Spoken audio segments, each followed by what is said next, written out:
অসুস্থ গরুর মাংস খেয়ে কুষ্টিয়ার দৌলতপুরে ১৯ জন অ্যানথ্রাক্স রোগে আক্রান্ত হয়েছেন। এরই মধ্যে তাদের শরীরে বিভিন্ন জায়গায় দেখা দিয়েছে ক্ষত। তবে আতঙ্কিত না হয়ে আক্রান্তদের চিকিৎসা নেওয়ারও পরামর্শ দিয়েছেন চিকিৎসকরা। কুষ্টিয়া থেকে শাহিন আলীর পাঠানো তথ্য ছবিতে প্রতিবেদন। গেল 18 ডিসেম্বর আদাবাড়িয়া ইউনিয়নের গরুরা দাইরপাড়া গ্রামের কসাই জাকারিয়া জবাই করেন নিজের অসুস্থ গরুটি।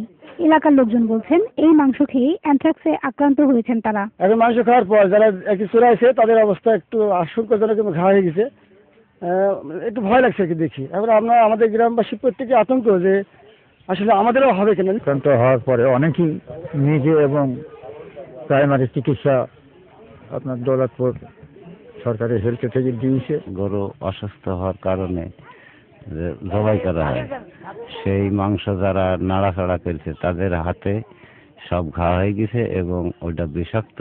প্রথমে ১৯ জন এই রোগে আক্রান্ত হলেও রোগ ছড়িয়ে পড়ছে প্রতিদিনই। এরই মধ্যে আক্রান্তদের হাত পা সহ শরীরের বিভিন্ন স্থানে দেখা দিয়েছে ক্ষত।